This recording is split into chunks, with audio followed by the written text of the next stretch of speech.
Good evening everyone. Good evening. चलिए आज से शुरू कर लेते हैं आज का सेट नंबर 90।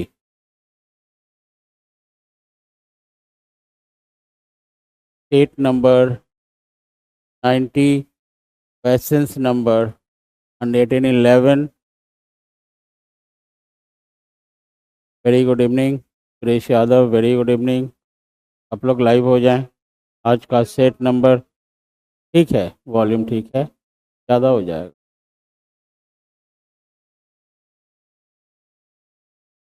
आज का सेट नंबर और थोड़ा कम कर दीजिए। आज का सेट नंबर 90, क्वेश्चंस नंबर 111 को देखते हैं। भारत का सर्वाधिक आबादी वाला द्वीप। भारत का सर्वाधिक आबादी वाला द्वीप इनमें से कौन सा होगा? तो इसमें सही उत्तर होगा आपके सालसेट। ये सालसेट आपके कहाँ स्थित है? तो यह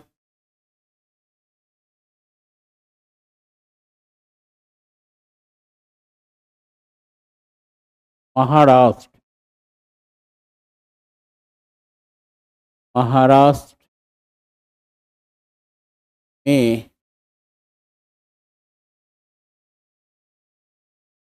स्थित द्वीप है। यानी कि आप इसे महाराष्ट्र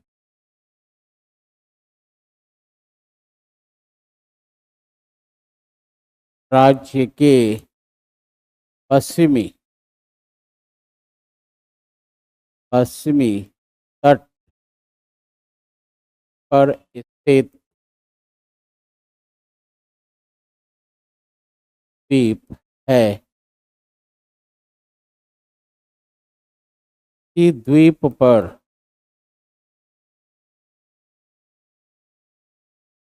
मुंबई नगर स्थित है जी। तो ये साल सेट सबसे इनमें से सबसे भारत का सर्वाधिक आबादी आबादी वाला द्वीप है। अब माजुली की बात करें तो यह असम राज्य के ब्रह्मपुत्र ब्रह्मपुत्र नदी में स्थित विश्व का सबसे बड़ी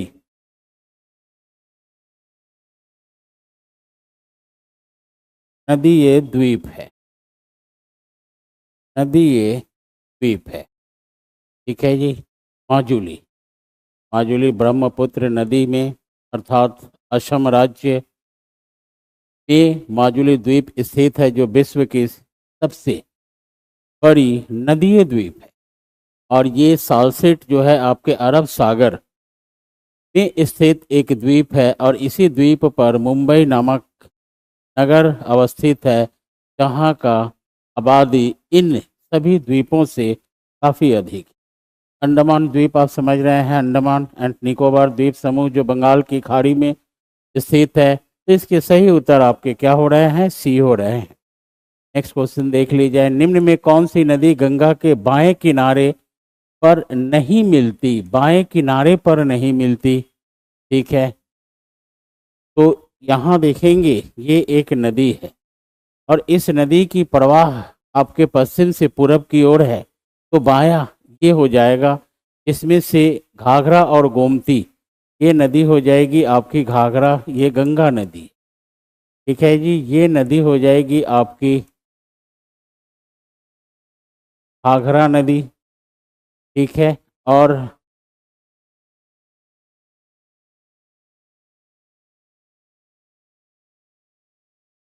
ये पहले गोमती कर लेते हैं, गोमती नदी।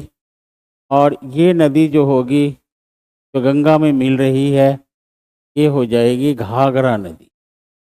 ठीक है, तो ये सब बाईं ओर से मिल रही है। तो बाएं किनारे पर नहीं मिलती है वो है आपकी यमुना, वो है आपकी यमुना, क्योंकि यमुना नदी इसके दाईं ओर से मिल रही। और ये गंगा नदी के प्रयागराज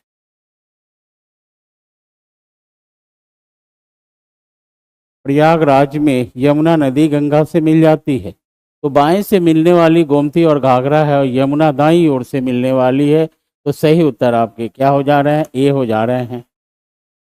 काली तथा तीस्ता नदियों के बीच कौन सा हिमालयी भाग पड़ता है?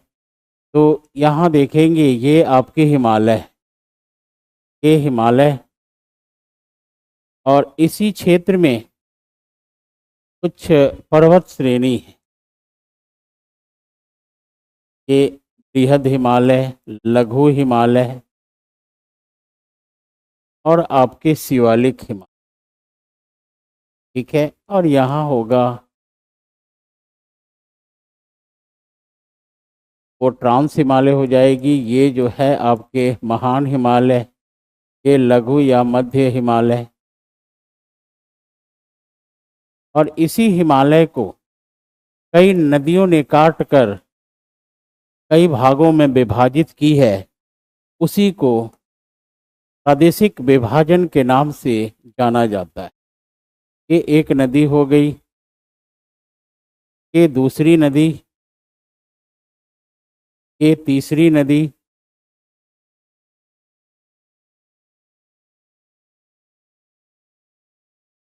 चौथी पांचवी नदी। ठीक है, ये होगा आपके ब्रह्मपुत्र नदी, ये होगी तीस्ता नदी, ये होगी आपकी काली नदी, और ये सतलज,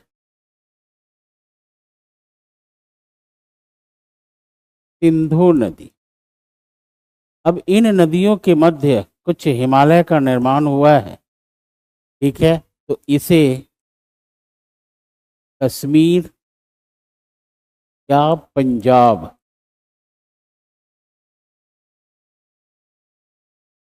हिमालय के नाम से जानते हैं, जिसकी लंबाई 560 किलोमीटर।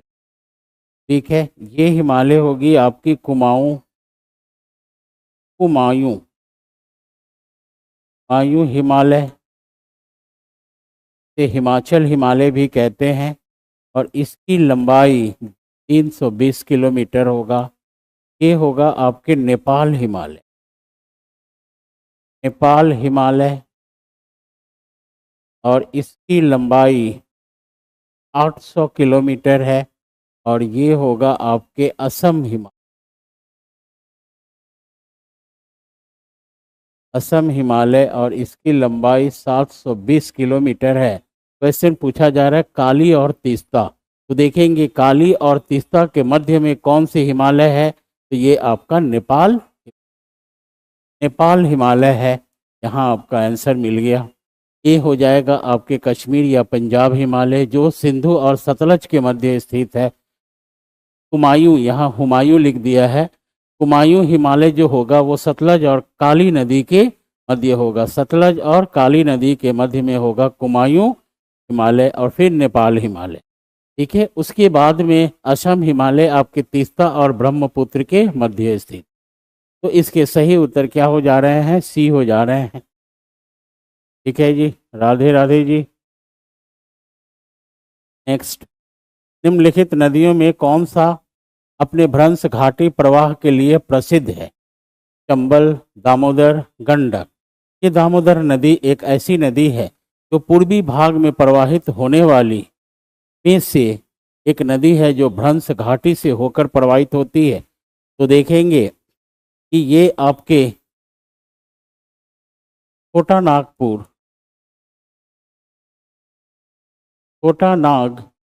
पठार है, छोटा नागपुर पठार है।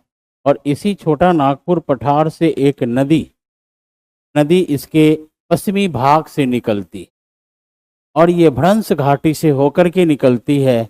और ये जाकर हुगली नदी में मिल जाती, ये हुगली नदी में मिल जाती है और ये नदी होगी आपके दामोदर। ठीक है, जब ये छोटा नागपुर दो भागों में विभाजित होता है तो इसे रांची, रांची पठार के नाम से जाना जाता है और इसे हजारी, हजारीबाग पठार के नाम से जाना जाता है। ठीक है, और ये नदी आपके छोटा नागपुर पठार के पश्चिमी भाग से निकलती है और ये एक भ्रंश घाटी से होकर निकलती और हुगली नदी में मिल जाती है। और ये है आपकी हुगली नदी, हुगली नदी जो गंगा नदी से एक शाखा निकलती है और ये हो जाएगी आपकी गंगा, गंगा नदी की एक शाखा है जो एक नदी बांग्लादेश में चली जाती है, इसे पद्मा के नाम से जानी जाती है और एक भाग इसका पश्चिम बंगाल अर्थात हुगली के नाम से जानी जाती है। और उसी हुगली नदी में दामोदर नदी जाकर मिल जाती है जिसकी उत्पत्ति एक भ्रंश घाटी से होती है। तो सही उत्तर आपके क्या हो जाएंगे, दामोदर। पी आपके क्या होंगे, सही उत्तर होंगे। नेक्स्ट देखते हैं, निम्नलिखित कौन सा युग में सुमेलित नहीं है पूछा जा रहा है। आम्रवर्षा ओडिशा, आम्रवर्षा ओडिशा में नहीं, ये कहाँ होता है, तो कर्नाटक। ठीक है जी,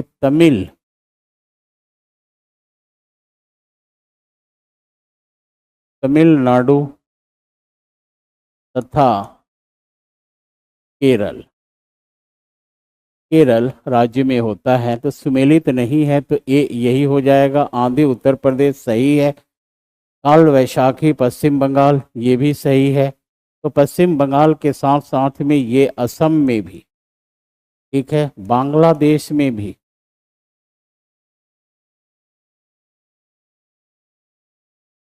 बांग्लादेश में भी इसे काल वैशाखी के नाम से जाना जाता है।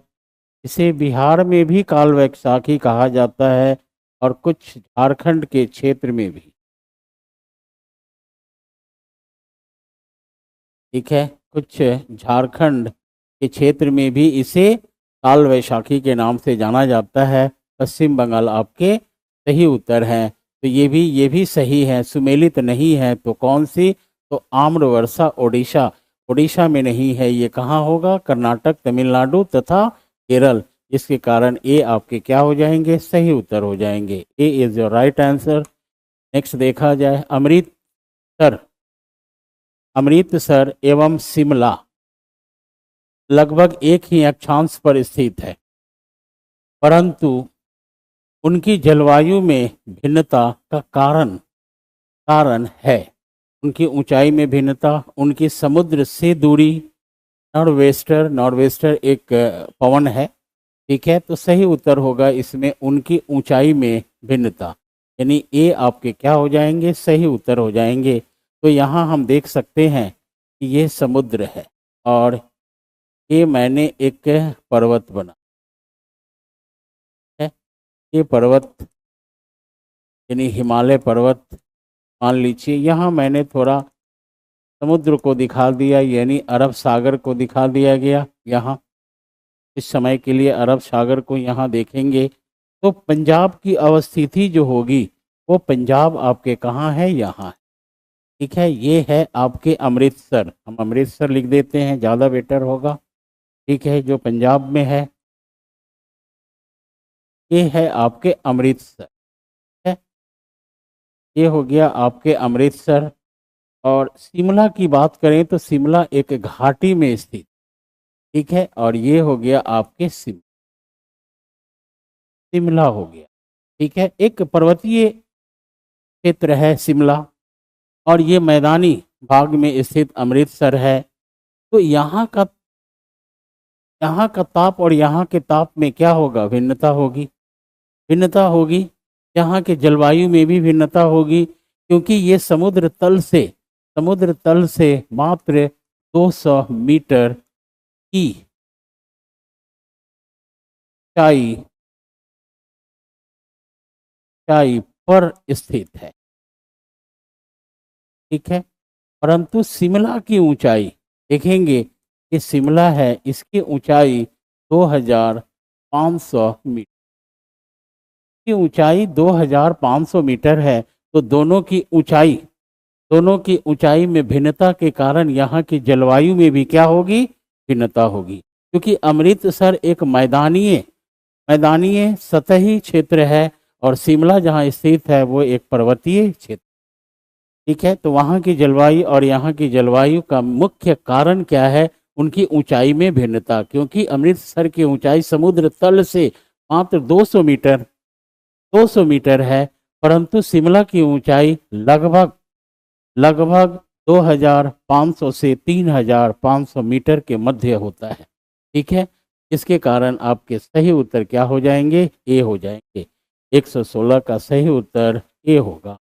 हिमालय क्षेत्र में शंकु वन मिलते हैं तो यहाँ कुछ उसकी ऊंचाई दी गई है। इस शंकु वनों की स्थिति समुद्र तल से कितने मीटर की ऊंचाई पर होती है।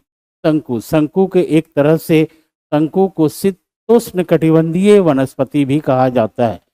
शंकु को शीतोष्ण कटिबंधीय वनस्पति भी कहा जाता है, अर्थात शीतोष्ण कटिबंधीय सदाबहार वनस्पति, उसको शंकु कहा जाता है। तो इसकी ऊंचाई है 2500 से 4500 मीटर ऊंचाई के बीच में आपको क्या मिलेंगे, तो शंकु वन मिलेंगे। ठीक है, शंकु वन मिलेंगे। बी इसके क्या होंगे, सही उत्तर होंगे। B is your right answer. Next देखते हैं, भारत में काली कपास मृदा की रचना निम्नलिखित में किसके अपक्षायन से हुई है। किसके अपक्षायन यानी कि वेदरिंग से हुई है। किसके अपक्षायन से हुई है, मीन्स किसके वेदरिंग से हुई है। ठीक है, भूरी वन मृदा से नहीं, विदरी का मतलब फीसर होता है, ज्वालामुखी चट्टान, यही आपके सही उत्तर होगा। विदरी का मतलब होता है कि हमारे सतह पर कहीं ना कहीं दरारें आई और दरार से पृथ्वी के आंतरिक भाग से मैग्मा निकलना प्रारंभ किया। तो दरार से जब मैग्मा निकलता है उसी को कहा जाता है फिशरी। और ये फिशरी धीरे धीरे निकलता है और पूरी की पूरी चारों तरफ धीरे धीरे फैल जाता है। ठीक है, और इसे ठंडा होने में कुछ समय लगता है। ठंडा होने के उपरांत एक पठार का रूप धारण कर लेता है, या आप उसे कह सकते हैं कि स्थल रूप का रूप धारण कर लेता है। स्थल रूप का रूप धारण कर लेता है, डैट मीन्स की लैंड फॉर्म टोपोग्राफी का निर्माण हो जाता है। तो ज्वालामुखी चट्टान का निर्माण किसके कारण होता है, तो आपके फिशरी के कारण, फीसर के कारण, या विदरी उसको हिंदी में कहा जाता है। और ये विदर आपके क्या होते हैं, वेदरिंग होते हैं, अपक्षायन से हुई है। ठीक है, तो सही उत्तर आपके क्या हो जाएंगे, बी हो जाएंगे। ठीक, भारत में काली कपास मृदा की रचना किसके कारण हुआ है, तो विदरी ज्वालामुखी चट्टान से हुआ है। क्योंकि ज्वालामुखी चट्टान का निर्माण हुआ, जैसे दक्कन का पठार है, फिर उसका वेदरिंग हुआ, अपक्षायन हुआ, और अपक्षायन हो करके वो छोटे छोटे पार्ट में विभाजित हो गए, और उसी को हम मृदा कहते हैं। उस मृदा को काली कपास मृदा के नाम से जाना जाता है। इसे रेगुर मृदा भी कहा जाता है। काली मृदा को, जो हमारे भारत में इसका विस्तार लगभग 15.2% तक है। और यह मुख्य रूप से दक्कन के पठार का जो निर्माण हुआ है वो काली मृदा से ही हुआ है। काली मृदा में लौह का कंटेंट जो होता है ज़्यादा होता है, जिसके कारण वो काली दिखती है। काला दिखने का कारण उसमें लौह ज़्यादा होता है, आयरन कंटेंट ज़्यादा होता है। 118 का बी हो जाएंगे। निम्नलिखित में से राजस्थान गुजरात की संयुक्त बहुउद्देशीय परियोजना इनमें से कौन है। तो राजस्थान और गुजरात की बहुउद्देशीय परियोजना माही बजाज है, बी है। ठीक है, चंबल की बात करें तो ये किन राज्यों की संयुक्त बहुउद्देशीय परियोजना है, तो ये होगा आपके मध्य प्रदेश,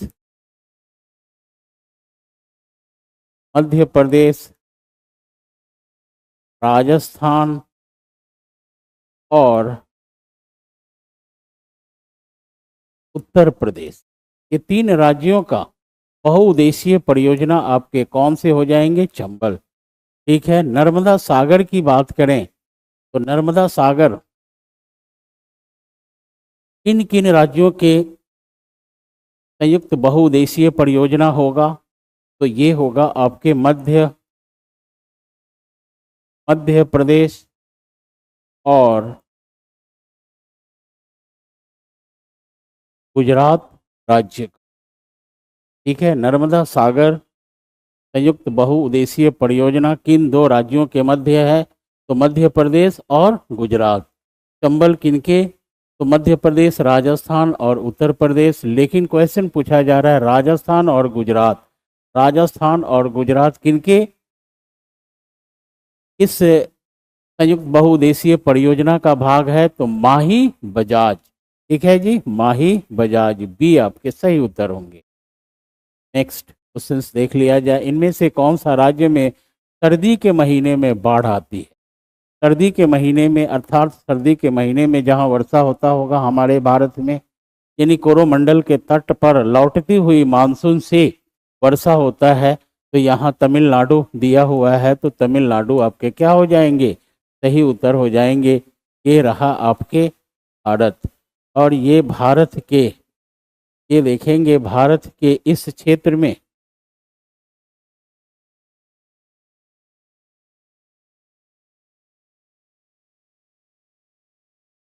भारत के इस क्षेत्र में आपके लौटती हुई मानसून से क्या होता है? वर्षा होता है। ये है आपके लौटती हुई मानसून। और ये लौटती हुई मानसून से ही आपके किधर वर्षा होते हैं?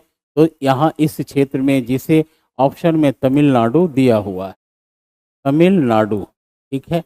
तमिलनाडु राज्य में और आपके आंध्र प्रदेश के दक्षिणी भाग में भी वर्षा होता है आपके लौटती हुई मानसून से। इसे उत्तरी पूर्वी मानसून मानसून कहा जाता है। क्या इसे निवर्तन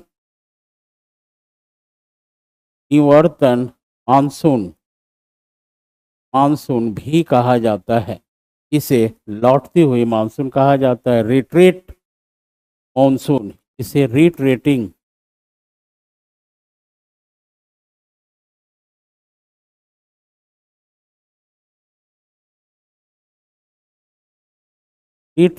मानसून कहा जाता है। ठीक है। सही उत्तर आपके क्या हो जाएंगे? सी हो जाएंगे, तमिलनाडु। नेक्स्ट, निम्न में कौन सा कथन सत्य है पूछ रहा है, विच वन इज राइट। ठीक है। कौन सी स्टेटमेंट ट्रू है देखते हैं। प्राकृतिक आपदाएं सर्वाधिक क्षति विकासशील देशों में करती है। ये प्राकृतिक आपदाएं की बात करें तो प्राकृतिक आपदाएं बहुत तरह की आपदाएं होती है, जैसे भूकंप का आना, ज्वालामुखी का आना, भूस्खलन का आना, ठीक है, चक्रवात का आना, सुनामी का आना। ये सभी के सभी एक तरह से क्या है? तो प्राकृतिक आपदाएं हैं। तो प्राकृतिक आपदाएं सर्वाधिक क्षति विकासशील देश में करती है। ये सही है, ये सही है, क्योंकि विकासशील देश में क्षति ज्यादा इसलिए होता है क्योंकि प्राकृतिक आपदाएं विकसित देश में भी होता है और विकासशील देश में भी होता है। लेकिन विकसित देश उसे उसे उसे बचने का उपाय कर लेते हैं। क्यों? क्योंकि वो विकसित देश है, उसके पास में हाई टेक्नोलॉजी है। तो हाई टेक्नोलॉजी के कारण वो, उनके देश में क्या है कि किसी प्रकार की प्राकृतिक आपदाएं आती है तो क्षति कम होता है। लेकिन विकासशील देश में इस प्रकार की किसी प्रकार की भी प्राकृतिक आपदाएं आए तो क्षतियां वहां ज्यादा होती है, क्योंकि वो देश ज्यादा विकसित नहीं है, उसके पास में कोई टेक्नोलॉजी नहीं है कि उस आपदा को कम कर सके। रोक तो नहीं सकता है बट कम कर सके। तो कम करने की क्षमता विकासशील देशों में कम होती है, जिसके कारण सर्वाधिक क्षति विकासशील देशों में होती है। इससे तो प्राकृतिक आपदाएं से तो ये बिल्कुल क्या होगा? सही होगा। अब देखते हैं, भोपाल गैस त्रासदी मानव निर्मित थी। ये भी सही है, क्योंकि एमआईसी गैस का रिसाव हुआ था। एमआईसी गैस का रिसाव हुआ था यहाँ, कब हुआ था? तो 1984 में हुआ था। और लगभग 42 टन 42 टन MIC गैस का रिसाव रिसाव वायुमंडल में फैल गया में फैला। ठीक है, तो ये भी क्या है कि भोपाल गैस त्रासदी मानव निर्मित थी, ये भी सही है। भारत आपदा युक्त देश है, भारत आपदा युक्त देश है, तो भारत में विभिन्न प्रकार की आपदाएं आती रहती है। ठीक है, जैसे भूकंप भी आते हैं, ठीक है, ज्वालामुखी नहीं आता है बट भूकंप आते हैं, ठीक है, चक्रवात आते हैं, सुनामी भी आता है, और सबसे सबसे ज़्यादा आपदाएं जो हमारे बिहार में बाढ़ आता है। ठीक है, बाढ़ आता है, तो बहुत सारे आपदाएं हमारे भारत में घटित होती रहती है, जिसके कारण भारत आपदा युक्त देश है। तो ये भी क्या होगा, आपके सही होगा। नेक्स्ट देखते हैं, मैंग्रोव चक्रवातों का प्रभाव कम करते हैं। मैंग्रोव एक प्रकार का लवणीय वृक्ष है, क्षारीय वृक्ष है, जो भारत के पूर्वी तट और पश्चिमी तट के किनारे इसे लगाई जाती है। इसे सुंदरी वन के नाम से भी जाना जाता है। सुंदरी एक प्रकार का प्रजाति है, लवणीय वृक्ष का प्रजाति है। मैंग्रोव एक प्रजाति है, नीपा भी एक प्रजाति है, जो तटीय क्षेत्र में इसको लगाई जाती है। और जब सागर या समुद्र में चक्रवात आते हैं, तो ये वृक्ष कम प्रभाव करने देता है, क्योंकि चक्रवात का प्रभाव जो होता है, जो हवाएं तूफान जो तेजी से चलती है, तो इस वृक्षों के कारण, इस जंगल या इस वन के कारण प्रभाव तटीय क्षेत्र में कम होता है। तो ये भी क्या होगा, आपके सही होगा। मैंग्रोव चक्रवात का प्रभाव कम करते हैं, मैंग्रोव चक्रवातों का प्रभाव कम करते हैं, ये भी सही है। तो 1 2 3 4 सभी के सभी सही हैं। तो 1 2 3 4 नहीं दिया हुआ है, इसमें 1 2 3 दिया हुआ है, 2 3 4 दिया हुआ है, 1 3 4 दिया हुआ है। तो ये चारों जब सही हैं, तो उपयुक्त में से एक से अधिक हम क्या मानेंगे, सही उत्तर मानेंगे, यानी कि डी इसके क्या हो जाएंगे, सही उत्तर हो जाएंगे। ठीक है जी, नेक्स्ट क्वेश्चन भी देख लीजिए। कोरबा कोयला क्षेत्र अवस्थित है। ये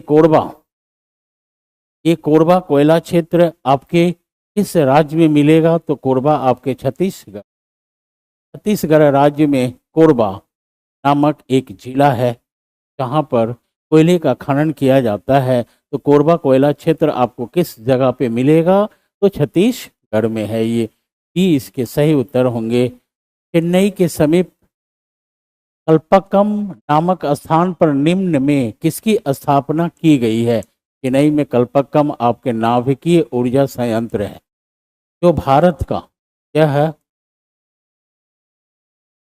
भारत का सबसे सबसे बड़ी सबसे बड़ी नाभिकीय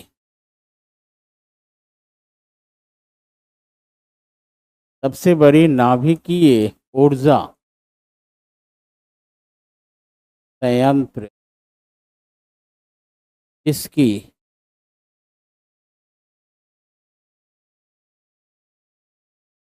स्थापना 1970 ईस्वी में की गई थी। ठीक है जी, तो सही उत्तर आपके क्या हो जाएंगे, nuclear power station. Nuclear power. Rehan very good evening ji, को कोई दिक्कत। अमृतसर और शिमला को एक ही लाइन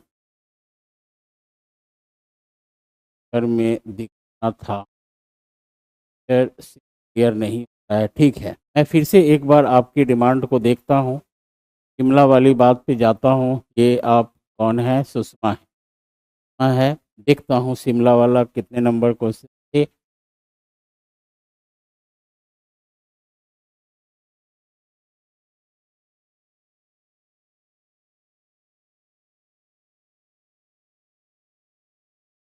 यहाँ आएंगे शिमला वाली क्वेश्चंस की बात। ठीक है। हम बात करेंगे, ये एक अक्षांश है, ठीक है, ये अक्षांश है। और अमृतसर, अमृतसर, अब देखेंगे ये अक्षांश। पहले तो हम स्थलीय भाग भाग को देखेंगे। स्थली स्थल पर ही अक्षांश खींची जाती है। अब वहाँ कोई पर्वत हो तो टेढ़ी मेढ़ी अक्षांश तो होगी नहीं, तो अक्षांश मैंने खींचा, ठीक है। और इस अक्षांश को हम लोग इसको 30 डिग्री नॉर्थ मानते हैं, क्योंकि हमारा भारत कहाँ है, नॉर्थ में। और इसी अक्षांश पर एक नगर है, इसी अक्षांश पर एक नगर है, जिस नगर का नाम है अमृतसर नाम है, ठीक है। और ये पंजाब में है। और हम आगे बढ़ते हैं इसी अक्षांश पर।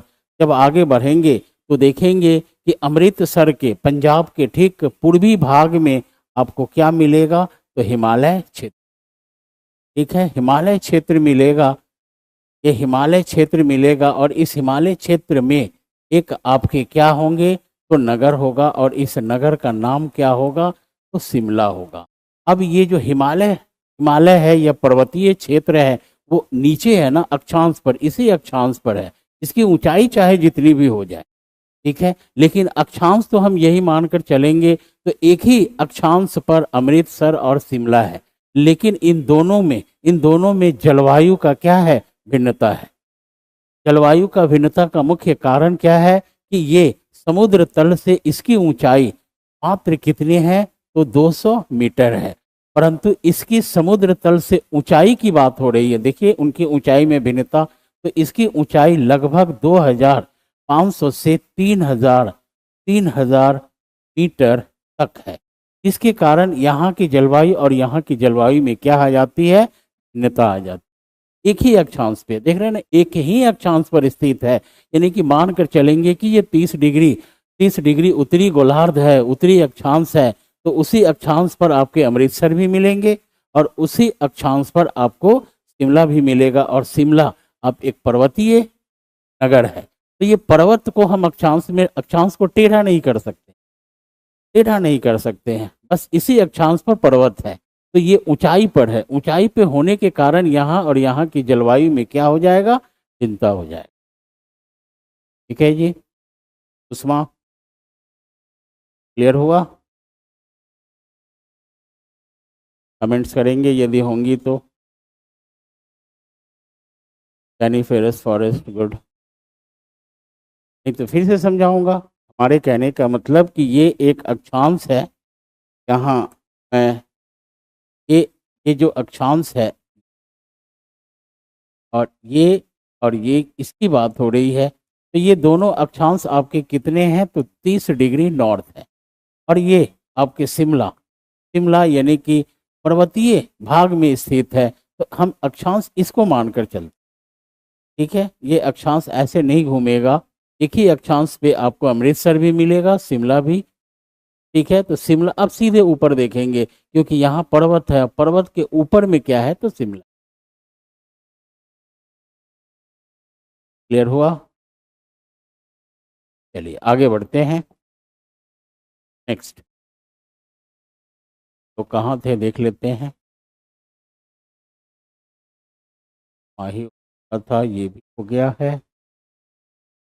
फिफ्थ में से कहाँ, कोरबा कोयला छत्तीसगढ़, ये भी हो गया है। चेन्नई के समीप कल्पाकम नामक स्थान, ये भी इधर होंगे। नेक्स्ट आएंगे 124 नंबर में आएंगे, भारत। भारत में कागज उद्योग का प्रयास सफल कारखाना सन 1867 में निम्न में से किस स्थान पर लगाया गया था, तो ये बालीगंज कोलकाता, ठीक है। बालीगंज, ये वाली लिखा हुआ है, बाली होगा, बालीगंज कोलकाता, वेस्ट बंगाल में बालीगंज एक डेवलप्ड नगर है जी। तो बालीगंज में सबसे पहले 1867 में भारत में कागज उद्योग का प्रयास सफल कारखाना लगाया गया था। उसके बाद में पश्चिम बंगाल के टीटागढ़ नामक स्थान पर कागज उद्योग लगाया गया। और वैसे भारत में देखा जाए तो सबसे बड़ा कागज उद्योग आपको नेपानगर में मिलेगा, जो मध्य प्रदेश में स्थित है, ठीक है। तो इसका सही उत्तर आपके बालीगंज हो जाएगा, कोलकाता। ठीक है, नेक्स्ट क्वेश्चन देख लीजिए। राष्ट्रीय राजमार्ग विकास परियोजना के उत्तर दक्षिण तथा पूर्व पश्चिम गलियारे मिलते हैं। राष्ट्रीय राजमार्ग विकास परियोजना के उत्तर दक्षिण तथा पूर्व पश्चिम गलियारे मिलते हैं, तो कहाँ मिलते हैं? तो देखते हैं। ये हमने क्या किया कि भारत भारत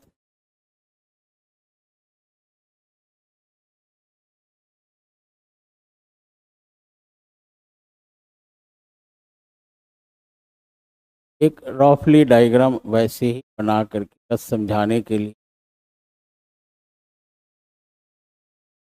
थोड़ा सा डायग्राम में सब होता है, फिर भी ज़्यादा नहीं देखना है। अब देखते हैं इसमें आपके ये हो जाएगा, और यहाँ से सीधे एक मैंने लाइन खींच दिया। ठीक है जी। अब देखेंगे इस क्षेत्र से एक लाइन को मैंने इस तरह से खींचा और यहाँ लाया।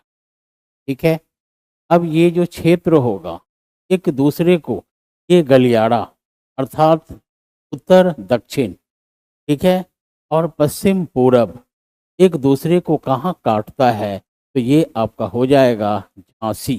ठीक है, ये हो जाएगा आपके। अब ये जो जगह है ये पोरबंदर है।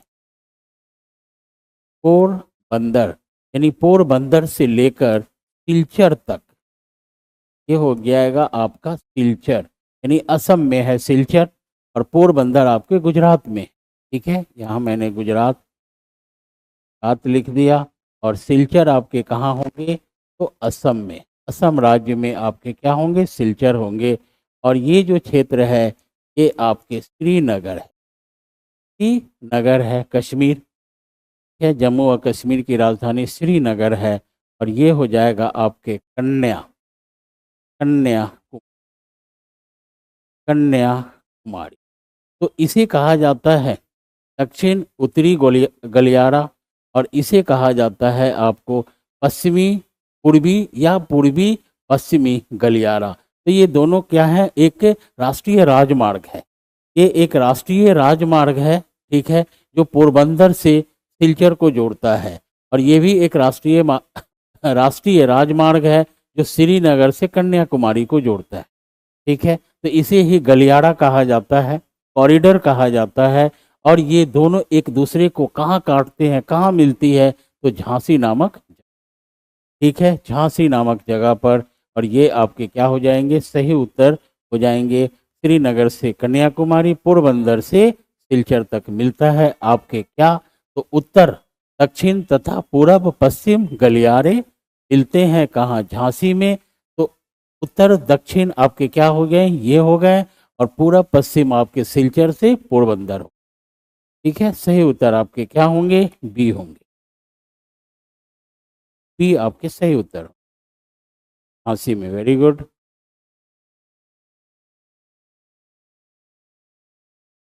बंगाली बोलते पारन की, मैं तो बचपन से वहीं रहा हूँ। फ्रॉम नर्सरी टू ग्रेजुएशन मैं सेंट जेवियर्स कॉलेज से हूँ, Park Street Saint Xavier's College. Bengali क्यों नहीं जानता हूँ भाई, अरे खूब भालो करे जानी। चलिए आगे बढ़ते हैं आगे बढ़ते हैं, और ये है 125 का आपके क्या हो जाएंगे? बी हो जाएंगे। वैसे मैं एक्चुअल में बंगाली नहीं हूँ, मैं बिहार से ही हूँ, बिहार सारण से हूँ, बाई बॉर्न यहाँ से हूँ, लेकिन बचपन से ही मैं वहीं रह गया, हमारी फैमिली भी वहीं रहती थी। ठीक है, बचपन से ही हम लोग वहीं रहते थे, पढ़ाई लिखाई हमारी अप टू ग्रेजुएशन मैंने वहीं से किया है। उसके बाद दिल्ली चला गया, फिर प्रिपरेशन यूपी का मैंने इंटरव्यू भी दिया है, और बस अभी आपके सामने हूँ। फाइनली सिलेक्शन नहीं हुआ, कुछ मार्क्स के लिए रुक गया था। जो भी है, आते हैं हम 125 का सही आंसर क्या होगा? जो होगा। नेक्स्ट, निम्नलिखित राज्य समूहों में वह कौन सा है जहां यात्री रेल डिब्बे का बड़ी मात्रा में निर्माण होता है? यात्री रेल डिब्बे का बड़ी मात्रा में निर्माण होता है, वो आपके पंजाब और तमिलनाडु है। ठीक है, पंजाब में कपूरथाला,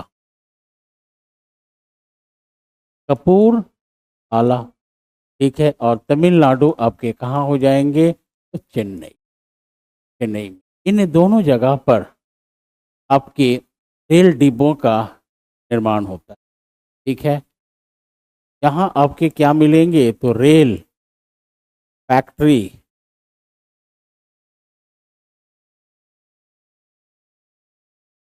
रेल कोच फैक्ट्री, यहाँ हम लोग लिखेंगे, इंग्लिश में लिख देता हूँ, ठीक है। यहाँ मिलेगा आपको रेल कोच फैक्ट्री, कहाँ मिलेगा आपको, कपूरथला पंजाब में। और यहाँ मिलेगा आपको integral, integral rail, integral rail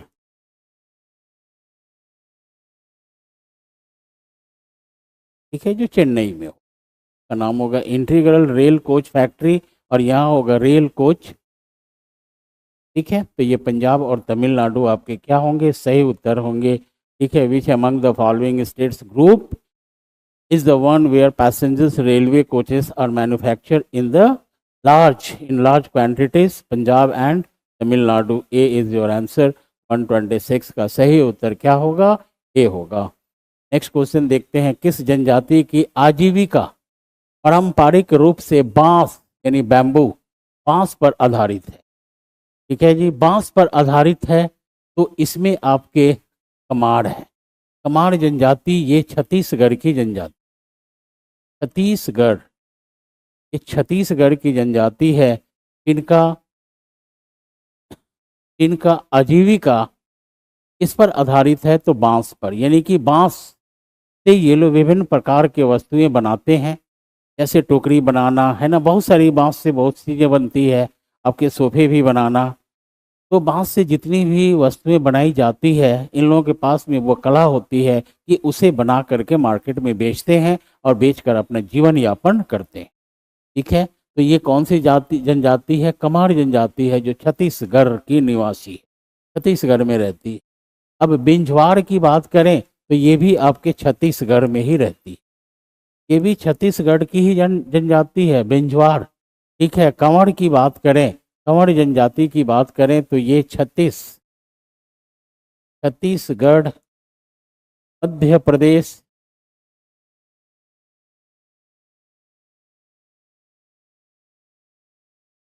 ये जनजाति मध्य प्रदेश में भी रहती है, महाराष्ट्र में भी रहती है, ठीक है। और आपके झारखंड, झारखंड में भी, और कुछ बिहार में भी, बिहार में भी ये जनजाति पाई जाती है, जिसका नाम कंवर है, कंवर। लेकिन कमार जनजाति छत्तीसगढ़ की है, जिनका जीवन यानी कि आजीविका किस पे आधारित है, तो बांस पे आधारित, ठीक है। Traditional, the livelihood of which tribe is traditionally based on bamboo, तो वो क्या होगा, आपके आपके कमार होगा, जिसको कमार यहाँ इंग्लिश में वेस्ट कर दिया है, ठीक है जी, कमार होगा। यहाँ ए सी मानकर चलेंगे, 127 का सी सही उत्तर होगा। वह कौन सा महाद्वीप है जिससे होकर कर्क रेखा, मकर रेखा और विषुवत वृत्त तीनों गुजरते हैं, तो ये अफ्रीका महाद्वीप होगा, ये सभी को पता है, ठीक है। ये अफ्रीका महाद्वीप आप देख पा रहे हैं, गलत हो गया,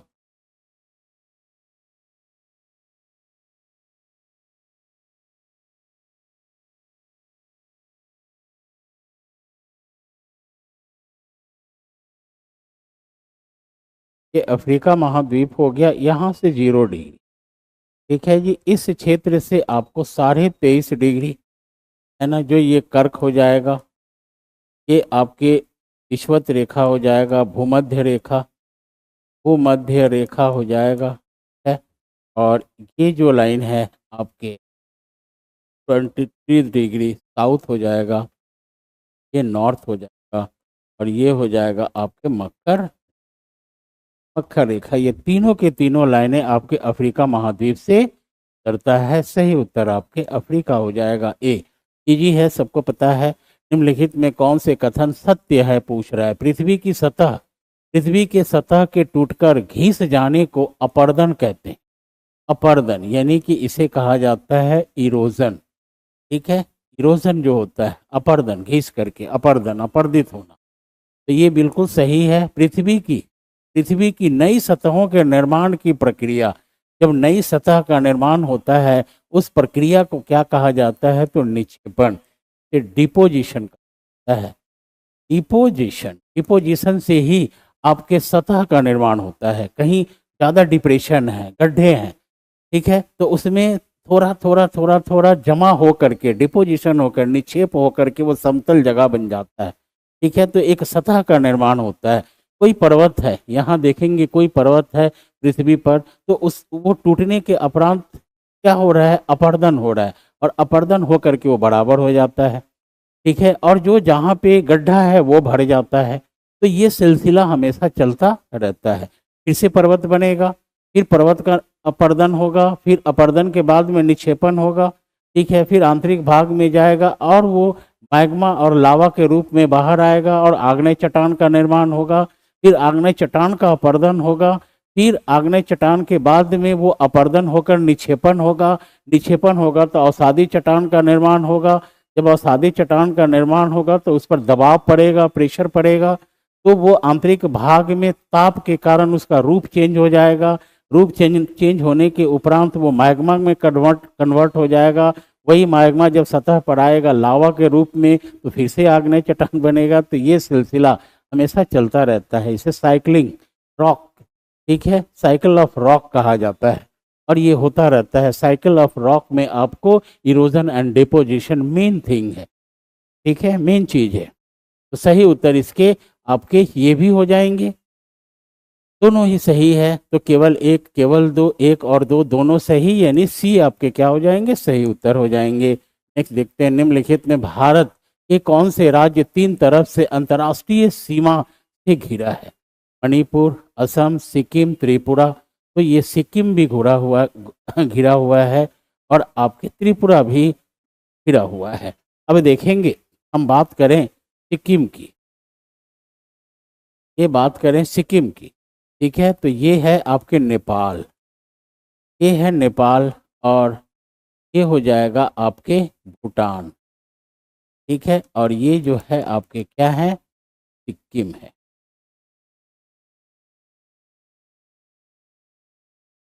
ये सिक्किम राज्य हो गया, और इस तरफ में आपको क्या मिलेगा? तो तिब्बत मिलेगा। ठीक है, तिब्बत मिलेगा। तो आप देख रहे हैं कि सिक्किम सिक्किम एक पूर्वी भाग में है, पूर्व भाग में है, और दूसरा इसके भाग किधर है? उत्तर है, और तीसरा भाग इसके किधर है? आपके पश्चिम है। ये हो गया पश्चिम। ठीक है जी, यहाँ चेंज कर देता हूँ, कलर चेंज कर लेता हूँ। यहाँ क्या हो जाएगा? आपके पश्चिम हो जाएगा, ये पश्चिम की ओर है, और ये क्या हो जाएगा? आपके पूरब। पूरब में आपको भूटान मिलेगा, और उत्तर में देखेंगे, ये उत्तर साइड में, नॉर्थ में आपको क्या मिलेगा? तिब्बत मिलेगा। तो ये क्या है? सिक्किम ये राज्य है, ये सही है। अब त्रिपुरा की बात करें, त्रिपुरा की बात करें तो ये जो है आपके त्रिपुरा, मान लीजिए ये क्या है? त्रिपुरा है। तो त्रिपुरा के इधर जो है ना बांग्लादेश है। ठीक है, ये क्या है? बांग्लादेश एक तरफ से घिरा हुआ है। तो ये आपके क्या हो जाएंगे? इस तरफ में भी आपको क्या मिलेगा? तो बांग्लादेश मिलेगा। बांग्लादेश यानी कि इसके दक्षिणी भाग में भी बांग्लादेश है, और ये पश्चिमी भाग में भी आपको क्या मिलेगा? तो बांग्लादेश मिलेगा। यानी बांग्लादेश से ये तीनों ओर से घिरा हुआ है, और इधर क्या मिलेगा? तो आपको भारत मिलेगा। तो उत्तर में देखेंगे, उत्तर में बांग्लादेश है। ठीक है, इसके दक्षिण में भी क्या है? बांग्लादेश है, और इसके पश्चिम में भी क्या है? बांग्लादेश है। लेकिन पूरब में इसके क्या है?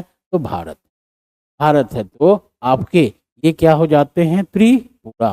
तो त्रिपुरा राज्य, ये देखेंगे त्रिपुरा राज्य और सिक्किम, ये आपके तीन तरफ से अंतर्राष्ट्रीय सीमा से घिरा हुआ है।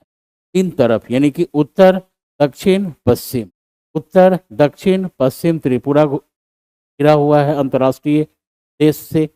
ठीक है, अब यहाँ देखेंगे, यहाँ आप सिक्किम को देखेंगे, एक तरफ से पूरब में क्या है, भूटान है, उत्तर में क्या है, तिब्बत है, और आपके पश्चिम में क्या है, नेपाल है, और फिर सिक्किम भारत का एक अंग है, तो इसके दक्षिण में पूरी की पूरी क्या है, भारत है।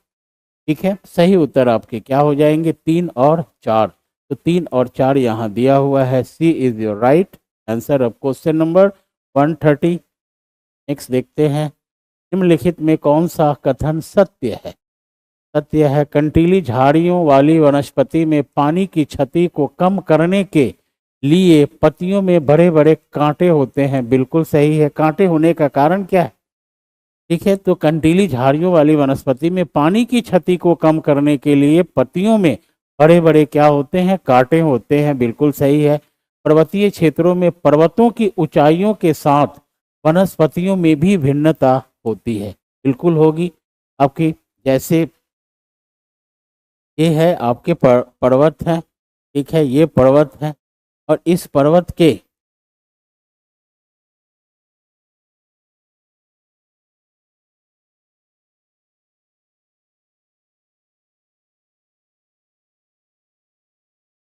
ये पर्वत है, और ये आपके पर्वत की सतह हो। अब देखेंगे यहाँ इस क्षेत्र में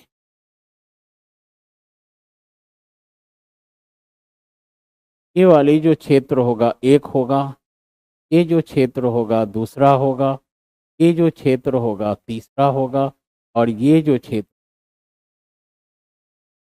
ठीक है, यहाँ पे जो वनस्पति होगी वो क्या होगी, पर्णपाती हो, जिसे पतझड़ कहा जाता है। ठीक है, यहाँ जो वनस्पति होगी इसे हम साइबेरिया साइबेरिया वनस्पति कहेंगे, वनस्पति कहेंगे, अर्थात इसे इसे शीतोष्ण पर्णपाती वनस्पति भी कहा जाता है। ठीक है, यहाँ जो इस ऊंचाई पे जो वनस्पति होगी उसे हम टाइगा कहेंगे। ठीक है, ये टाइगा वनस्पति होगा, और यहाँ जो वनस्पति होगी इसे हम क्या कहेंगे, तो टुंड्रा वनस्पति।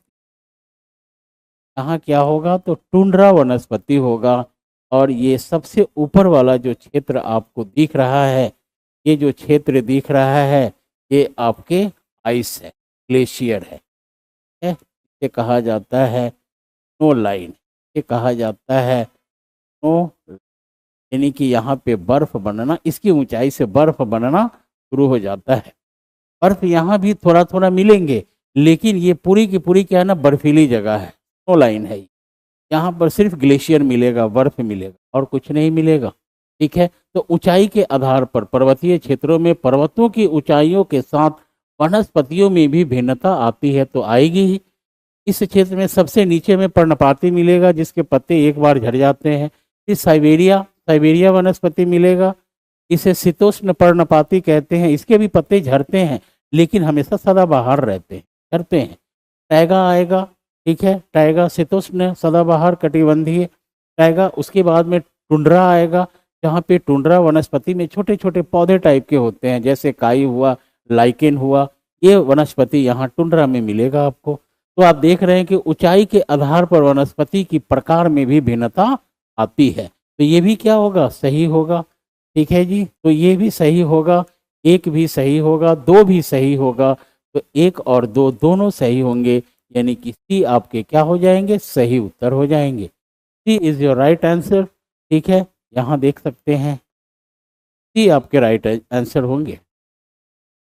नेक्स्ट, निम्नलिखित कथनों पर विचार कीजिए। निम्नलिखित कथनों पर विचार कीजिए। आयन मंडल में आयनों अर्थात विद्युत आवेशित कणों की प्रधानता है, इसलिए आयन मंडल रेडियो तरंगों को पृथ्वी पर परावर्तित करके संचार व्यवस्था को संभव बनाता है। बिल्कुल सही।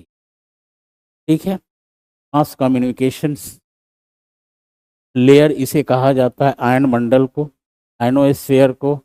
वहाँ पे आयनीकृत होता है, आयनीकृत के कारण रेडियो तरंगों को पृथ्वी पर परावर्तित कर देता है, जिसके कारण संचार व्यवस्था संभव हो पाया है। जो हम बातें करते हैं मोबाइल से, तो हमारी बातें ऊपर की ओर जाती है आयन मंडल में, ठीक है, फिर वहाँ आयनीकृत होकर के जिससे आप बात कर रहे हैं उसको सुनाई देती। तो ये जो सारी प्रोसेस होती है ये कहाँ होता है, तो हमारे आयन मंडल में होता है। आयन मंडल में ही संचार व्यवस्था के लिए आपके सैटेलाइट की व्यवस्था की है। तो ये सही होगा। समताप मंडल में अत्यधिक ओजोन गैस वाली निचली परत, ओजोन गैस आपको समताप मंडल में मिलेंगे। ओजोन मंडल, ओजोनोस्फीयर की संज्ञा दी जाती है जो 15 से 35 किलोमीटर तक विस्तृत, यानी कि सबसे ज़्यादा आपको आपको ओजोन ओजोन कहाँ मिलेगा आपके समताप मंडल में, तो 15 किलोमीटर से 35 किलोमीटर के मध्य मिलेगा। ठीक है, ये देखेंगे कि ये हमारी पृथ्वी है, ये हमारी पृथ्वी है और ये पहला मंडल है जिसे क्षोभ मंडल कहा जाता है। ये हो गया आपके क्षोभ मंडल। क्षोभ मंडल के ऊपरी भाग में जिसकी ऊंचाई आपके मैक्सिमम कितना होता है, 50 किलोमीटर होता है, 50 किलोमीटर होता है। तो इसी क्षेत्र में कहीं कहीं, ठीक है, आपको निचली परत में क्या मिलेगा, ओजोन मिलेगा। इसको कहेंगे ओजोन मंडल। और ये हो गया आपके समताप समताप मंडल, स्ट्रेटोस्फेयर, जिसकी मैक्सिमम ऊंचाई क्या होती है, 50। ठीक है, तो अब हम यहाँ से पकड़ेंगे तो ये हो गया 15 किलोमीटर। 15 किलोमीटर से 35 किलोमीटर के मध्य क्या होता है आपके, तो ओजोन मंडल होता है। तो ये भी क्या होगा, सही होगा। ये ओजोन गैस का संकेंद्रण है, यहाँ ओजोन गैस सबसे अधिक होता है इस क्षेत्र में। 15 किलोमीटर से लेकर 35 किलोमीटर के मध्य ओजोन गैस ज़्यादा होता है। तो ये भी क्या होगा, सही होगा। तो सत्य कथन पूछा जा रहा है तो 1 और 2 क्या होगा आपके, सत्य होगा। सी आपके सही उत्तर होंगे। ठीक है ji, C is your right answer. Next देखते हैं, कंसिडर द फॉलोइंग स्टेट, वही चीज। नेक्स्ट, फिर विजेता आ गया आपके, देख सकते हैं विजेता बैच में यहाँ ये है। नेक्स्ट देखते हैं, महासागरीय धाराओं के संदर्भ में निम्नलिखित में से कौन सा कथन असत्य है, असत्य पूछी जा रही है। ठीक है, तो गर्म महासागरीय धाराएं भूमध्य रेखा के निकट उत्पन्न होती है एवं ध्रुवों की ओर प्रवाहित होती है, बिल्कुल सही है। ठीक है, इसे हम देखेंगे तो ये आपके 0 डिग्री भूमध्य सागर है। भूमध्य सागर से ये जो है गर्म जम गर्म जलधाराएं इस तरह से जाती है और ये फिर नीचे की ओर ये गर्म जलधारा महासागर में प्रवाहित होती आती है। तो ये हो जाएगा आपके गर्म जलधारा, ये हो जाएगा गर्म जलधारा। और ये क्षेत्र जो है ये आपके ध्रुवीय क्षेत्र है। ध्रुवीय क्षेत्र में ये धारा जा करके क्या हो जाती है, ठंडी हो जाती है। जब ये नीचे ध्रुवों से विषुवत रेखीय क्षेत्र में आती है तो ये जलधारा क्या कहलाती है, तो ठंडी। ठीक है, दोनों गोलार्धों में इसी प्रकार से होता है। तो ये क्या हो जाएगा, आपके सही हो जाएंगे। ठंडी धाराएं ध्रुवों या उच्च अक्षांशों से उष्णकटिबंधीय या निम्न अक्षाओं की ओर प्रवाहित होती, देख रहे हैं ना। ठंडी जलधाराएं उच्च अक्षांशों से निम्न अक्षांशों की ओर प्रवाहित होती है, जो ठंडी होती है। और ये देखेंगे गर्म महासागरीय धाराएं भूमध्य रेखा के निकट उत्पन्न होती है एवं ध्रुवों की ओर प्रवाहित होती है, तो ये गर्म है। ये क्या है, तो आपकी गर्म जलधारा है, ये ठंडी जलधारा है। तो दोनों ये हैं, यहाँ क्या हो रहे हैं, सही हो रहे हैं। ये भी सही होगा। आपके लेब्राडोर महासागरीय धाराएं उष्ण जलधाराएं हैं, ये उष्ण जलधारा नहीं है। ये क्या है, तो ठंडी, ये ठंडी जलधारा, ये ठंडी जलधारा है, उष्ण जलधारा नहीं है, ये ठंडी जलधारा है। लेब्राडोर सागर से प्रवाहित होती हुई न्यूफाउंडलैंड के निकट निकट गल्फ स्ट्रीम में आकर मिल जाती है, जो गल्फ स्ट्रीम एक गर्म जलधारा है। दोनों के मिलने के उपरांत उपरांत वहाँ एक प्रकार का समुद्री समुद्री शैवाल का उत्पन्न समुद्री शैवाल का उत्पादन होता है। इसे फाइटोप्लैंक्टन के नाम से जाना जाता है और उस पौधे को खाने के लिए बहुत सारी मछलियां एकत्रित होती। ठीक है, तो बहुत सारे मछलियां एकत्रित होने के कारण वहाँ कनाडा और यूएसए बहुत मात्रा में मत्स्य करता है, यानी कि मछली पकड़ता है। ठीक है, तो उसे एक मत्स्य सेंटर भी कहा जाता है, मत्स्य केंद्र भी कहा जाता है। और उस मत्स्य केंद्र का नाम है ग्रैंड बैंक के नाम से जाना जाता है। वहीं पर लेब्राडोर महासागरीय धारा जो है वो ठंडी जलधारा गर्म जलधारा से मिलती है। तो देखेंगे कि यहाँ एक द्वीप है और इस द्वीप का नाम होगा ग्रीनलैंड। ये द्वीप है ग्रीनलैंड और इधर एक द्वीप है और ये है आइसलैंड। अब मैप में देख सकते हैं यहाँ से एक जलधारा आती है, यहाँ से एक जलधारा आती है और यहाँ एक द्वीप है, ये एक द्वीप है और इधर से एक जलधारा जाती है। ठीक है, इन जलधाराओं का मिलन कहाँ होता है? इस द्वीप के निकट। तो ये जलधारा जो है वो ठंडी जलधारा है और ये जलधारा क्या है? तो आपकी गर्म जलधारा है। इसे ही गल्फ स्ट्रीम के नाम से जाना जाता है। ठीक है, और इस ठंडी जलधारा को लैब्राडोर जलधारा के नाम से जाना जाता है। ये दोनों जलधाराएं यहाँ मिलती है और इसका नाम है न्यू फाउंड लैंड।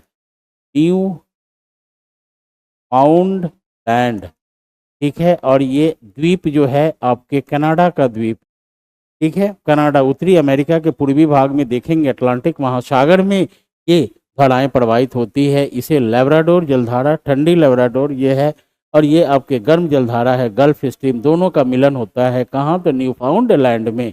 इसलिए ये उष्ण जलधारा नहीं है, क्या है?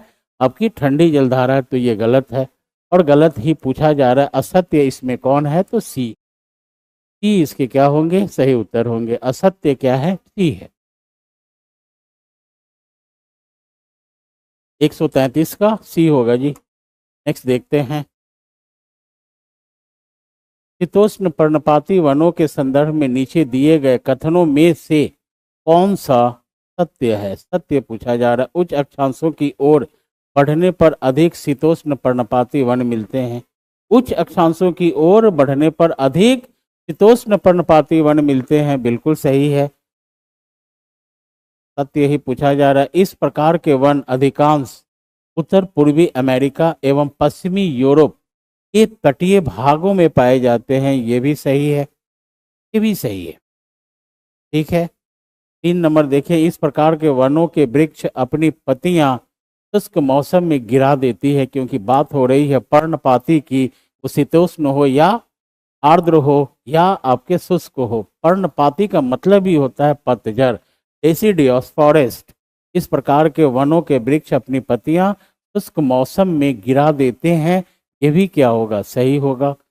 ठीक है, तो तीनों के तीनों क्या हैं? आपके सही हैं और सत्य पूछा जा रहा है। इसमें 1 2 3 नहीं दिया हुआ है, तो सही उत्तर आपके क्या हो जाएंगे? डी हो जाएंगे। उपयुक्त में से एक से अधिक, यानी 134 का सही उत्तर डी होगा।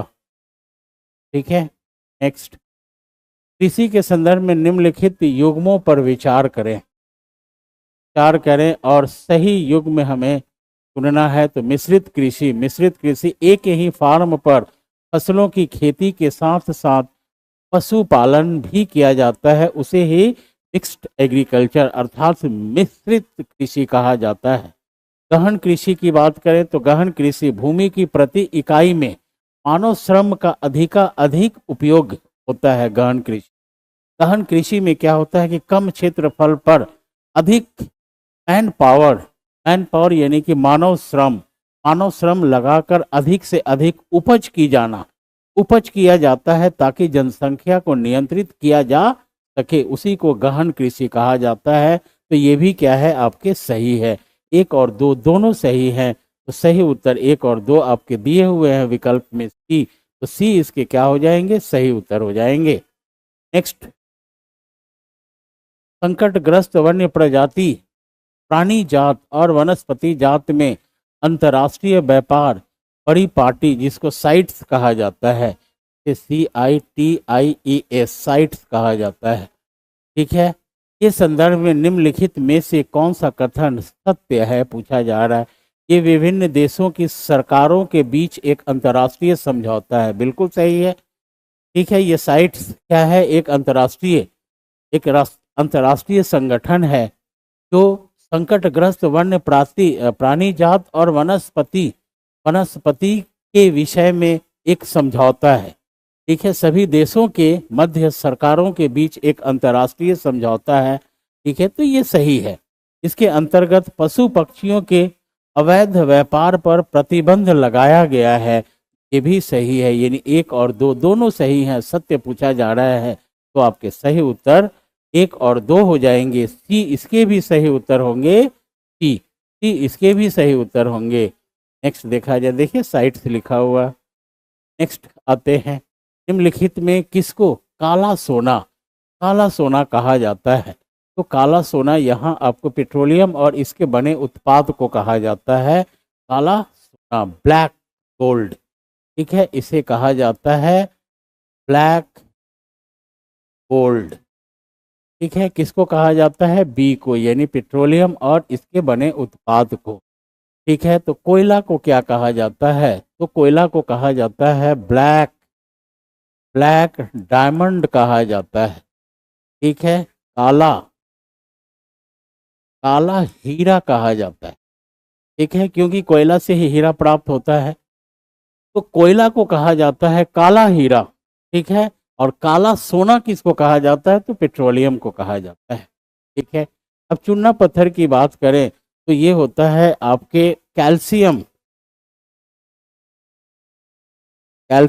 कार्बोनेट होता है, इसे कैल्शियम कार्बोनेट कहा जाता है चूना पत्थर को। लेकिन क्वेश्चन पूछा जा रहा है काला सोना, ब्लैक गोल्ड किसको कहते हैं, तो बी को कहते हैं पेट्रोलियम एंड इट्स प्रोडक्ट्स को कहते हैं ब्लैक गोल्ड। नेक्स्ट देखते हैं, जैविक कृषि के संदर्भ में नीचे दिए गए कथनों पर विचार करना है। जैविक मीन्स ऑर्गेनिक एग्रीकल्चर,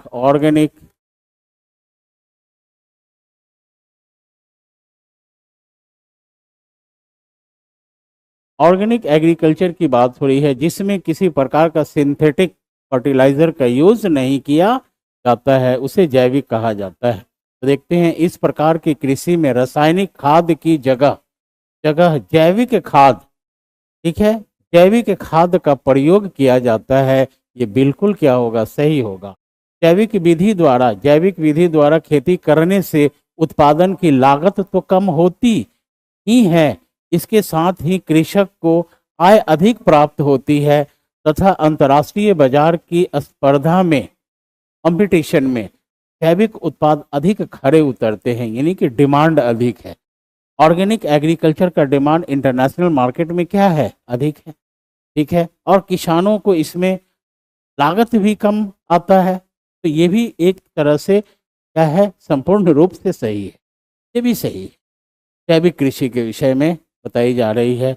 फसलों का उत्पादन बढ़ाने के लिए अनुवांशिक रूपांतरण किया जाता है, अनुवांशिक रूपांतरण नहीं किया जाता। ठीक है, यहाँ पे जेनेटिक मॉडिफिकेशन इसको कहा जाता है, जेनेटिक मॉडिफिकेशन। तो यहाँ जेनेटिक मॉडिफिकेशन किसी प्रकार के फसलों का उत्पादन के लिए नहीं किया जाता है, तो ये क्या हो जाएगा, गलत हो जाएगा। ठीक है, अनुवांशिक रूपांतरण यहाँ नहीं किया, हाइब्रिड नहीं किया जाता है। ठीक है, हाइब्रिड को ही अनुवांशिक रूपांतरण कहा जाता है, जिसके संकरण की ऐसे ही कुछ कहा जाता है, जो भी हो। तो जेनेटिक मॉडिफिकेशन नहीं किया जाता है, अनुवांशिक रूपांतरण नहीं किया जाता है। ठीक है, तो ये आपके क्या हो जा रहे हैं, गलत हो जा रहा है। 1 और 2 आपके सही होंगे, लेकिन 3 क्या होगा, सही नहीं होगा। ठीक है, इसमें असत्य पूछा जा रहा है। ठीक है, इसमें असत्य पूछा जा रहा है। उपयुक्त में से कौन से कथन असत्य है, तो असत्य 3 है। तो हम सही उत्तर यहाँ क्या लगाएंगे, केवल 3, यानी बी आपके क्या हो जाएंगे, सही हो जाएंगे। ये 1 और 2 तो सत्य है, लेकिन असत्य पूछ रहा है, ध्यान देना है। यहाँ असत्य में एक ही असत्य है, केवल 3, तो आपके सही उत्तर क्या हो जाएंगे, बी हो जाएंगे। 138 का सही उत्तर क्या होगा? बी होगा। Only 3। Very good. Next, Bharat के संदर्भ में नीचे दिए गए कथनों पर विचार कीजिए। भारत का क्षेत्रफल विश्व के कुल भौगोलिक क्षेत्रफल का 3%। ये गलत है। 3% नहीं है, कितना है? 2.4%। 3% नहीं, पूरा भौगोलिक क्षेत्र, पूरा विश्व में हमारी भौगोलिक क्षेत्र का प्रतिशत कितना है? तो 2.4% है। गलत है। यहाँ 3% दिया हुआ है तो ये गलत है। भारत के उत्तर पूर्वी सीमा पर भ्रंशोथ पर्वत अवस्थित है, ये भी गलत है। भारत के उत्तर पूर्वी सीमा पर भ्रंशोथ यानी ब्लॉक माउंटेन नहीं, कौन सा माउंटेन होगा? फोल्ड माउंटेन, वलित पर्वत। वलित पर्वत यहाँ होगा, तो ये क्या है? गलत है। तो ये भी गलत होगा। 1 और 2 दोनों ही गलत है। अब यहाँ उपयुक्त में से कौन सा कथन सत्य है पूछा रहा है, पूछा जा रहा। तो 1 और 2 दोनों गलत है, तो कोई सत्य नहीं है। उपयुक्त में से कोई नहीं, आपके ई क्या हो जाएंगे? सही उत्तर हो जाएंगे। 139 का सही उत्तर क्या होगा? ई होगा। नेक्स्ट, निम्नलिखित में से कौन से कथन सत्य हैं पूछा जा रहा है। भारत में सिंधु नदी बिहार और पश्चिम बंगाल राज्य में बहती है, बिल्कुल गलत है। कि सिंधु नदी आपके बिहार और पश्चिम बंगाल में कैसे जाएगी? है ना, ये तो लद्दाख से होते हुए, है ना, भारत के लद्दाख से होते हुए और ये निकल जाती है पाकिस्तान में, इसकी उत्पत्ति होती है तिब्बत में। तो पश्चिम बंगाल और बिहार से एकमात्र नदी बहती है जिसका नाम है गंगा। तो यहाँ गंगा होना चाहिए, ठीक है, लेकिन यहाँ सिंधु दिया है तो ये क्या हो जाएगा? गलत हो जाएगा। चेनाब, चेनाब सिंधु की सबसे बड़ी सहायक नदी, चेनाब सिंधु की सबसे बड़ी सहायक नदी है, ये सही, ठीक है। यहाँ चेनाब चेनाब सिंधु की सबसे बड़ी पूछ रहा है, तो बड़ी सहायक नदी है। तो यहाँ देखेंगे कि सिंधु की सिंधु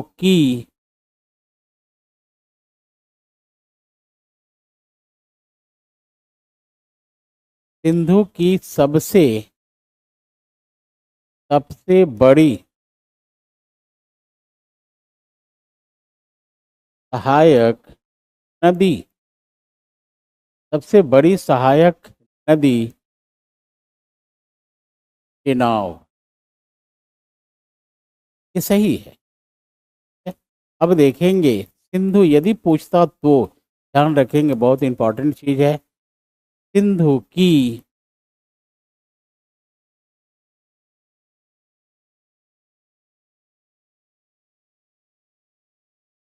सबसे लंबी सहायक कौन सी है? ये है सतलज। ये है बड़ी पूछेगा, क्योंकि जल के आयतन के अनुसार सबसे बड़ी नदी आपकी कौन सी है? चेनाब है, सिंधु की सहायक नदी चेनाब आएगा। यदि लंबी पूछेगा, लंबी कौन है? तो सतलज, ये ध्यान रखना है। सबसे बड़ी सहायक नदी, बिल्कुल सही। सतलज क्या होगी? लंबी होगी। और ये पूछ क्या रहा है? बड़ी, ये ध्यान देना है। बड़ी पूछ रहा है, लंबी नहीं पूछ रहा है। लंबी जब पूछेगा तो सतलज होगा, जब बड़ी पूछेगा तो चेनाब होगा। तो ये आपके एक जो है गलत है और 2 सही है, ठीक है। और सत्य पूछ रहा है तो 2 सही होगा, तो आपके सही उत्तर क्या हो जाएंगे? बी हो जाएंगे केवल, ठीक है, केवल 2 आपके सही उत्तर हो जाएंगे।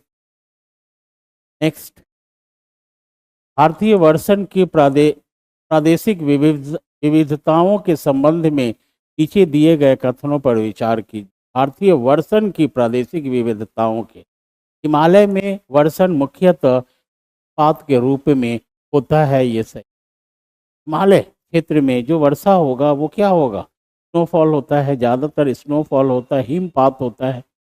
तमिलनाडु के तटीय प्रदेशों में वर्षा शरद ऋतु के आरंभ में होता है, ये भी बिल्कुल सही है। शरद ऋतु जैसे ही शीतकाल शुरू होता है वहाँ वर्षा होता है आपके तमिलनाडु के तटीय क्षेत्र में, जिसे कोरोमंडल तटीय क्षेत्र कहा जाता है। उत्तरी मैदान में वर्षा की मात्रा पश्चिम से पूरब की ओर घटती है, घटती नहीं है, क्या होती है, बढ़ती है, बढ़ती है। ठीक है, उत्तरी मैदान में वर्षा की मात्रा पश्चिम से पूरब की ओर क्या है, घटती नहीं है, बढ़ती है। तो ये क्या हो जाएगा, रॉन्ग हो जाएगा। ये आपका हिमालय क्षेत्र, ठीक है, ये हिमालय क्षेत्र हो गया, ये पश्चिम हो गया और ये आपके पूरब हो गया और ये आपके मैदानी क्षेत्र है। तो पश्चिम से पूरब की ओर जब जाएंगे तो वर्षा, ये देखेंगे वर्षा की मात्रा, मात्रा क्या होती है, तो आपकी घटती है। यहाँ क्या होगा, बढ़ती है, वहाँ घटती दिया हुआ है लेकिन यहाँ क्या होगा, बढ़ती है। वर्षा की मात्रा, ये वाला दे रहे हैं, वर्षा की मात्रा बढ़ती है।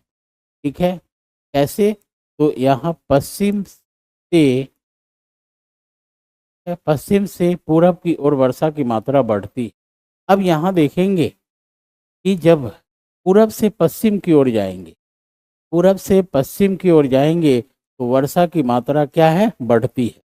यहाँ वर्षा जो होता है ये 200 सेंटीमीटर, इस क्षेत्र में वर्षा 150 सेंटीमीटर, इस क्षेत्र में वर्षा आपके 100 सेंटीमीटर होता है और इस क्षेत्र में वर्षा 70 सेंटीमीटर होता है। और भी इधर जाएंगे तो वर्षा क्या है, घट रहा है।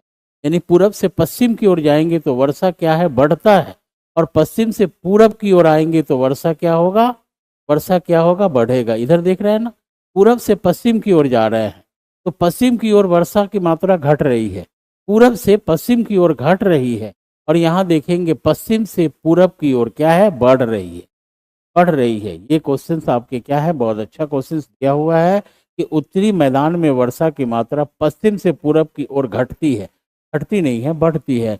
ये क्या होगा, गलत होगा। ठीक है, और सत्य कथन देना है तो सत्य कथन 1 और 2 होगा, 3 नहीं होगा। तो सही उत्तर आपके क्या हो जाएंगे, 1 हो जाएगा। ए 1 and 2 is your right answer. ठीक है जी, नेक्स्ट देखते हैं।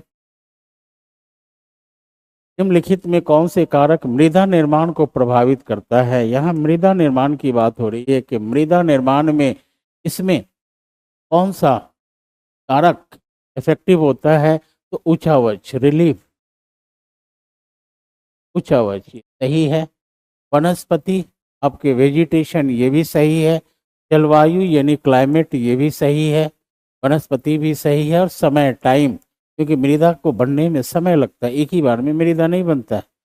ठीक है, जैसे माना जाता है कि मृदा का निर्माण, ये देखेंगे मृदा का निर्माण में 2.7 सेंटीमीटर का परत बनने में लगभग 600 से 1000 वर्षों का समय लगता है। तो समय भी कारक है। तो इसमें सभी के सभी क्या है, राइट है। 1 2 3 4, 1 2 3 4 दिया हुआ है, सी इसके क्या हो जाएंगे, सही उत्तर हो जाएंगे। नेक्स्ट देख लीजिए। आग्नेय शैल के संबंध में निम्नलिखित में से कौन सा कथन असत्य है। असत्य पूछा जा रहा है। आग्नेय शैल का निर्माण मैग्मा के ठंडे होकर घनीभूत होने पर होता है, बिल्कुल सही है। जब तक वो ठंडा नहीं होगा तो डेंस नहीं होगा, तो डेंस जब नहीं होगा तो किसी चट्टान का निर्माण नहीं होगा। लावा से ही चट्टान कैसे बनता है, ठंडा के उपरांत। जब तक ठंडा नहीं होगा तो कोई भी किसी प्रकार का चट्टान नहीं बनेगा और लावा से जो चट्टान बनता है उसी को आग्नेय चट्टान कहा जाता है। तो सही है ये। असत्य पूछा जा रहा है तो यहाँ पर मैं इसे सही वाला जो निशान है उधर लगाता हूँ तो समझ में आएगा।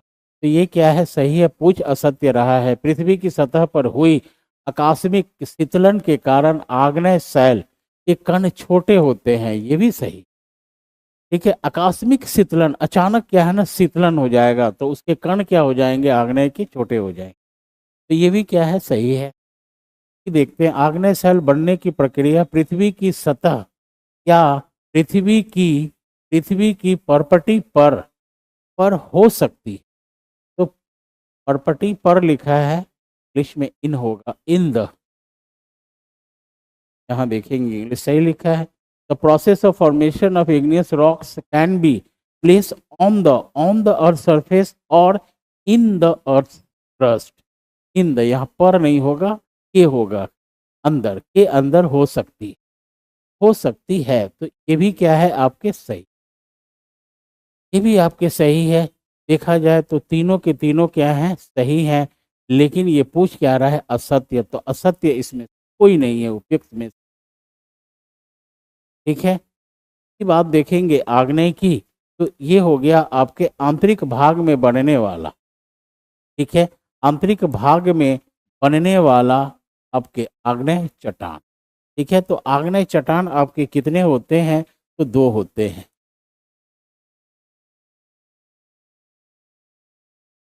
इग्नियस रॉक्स समझ लीजिएगा, दो प्रकार का होता है। एक होता है इंट्रूसिव, एक होता है इंट्रूसिव इग्नियस, इंट्रूसिव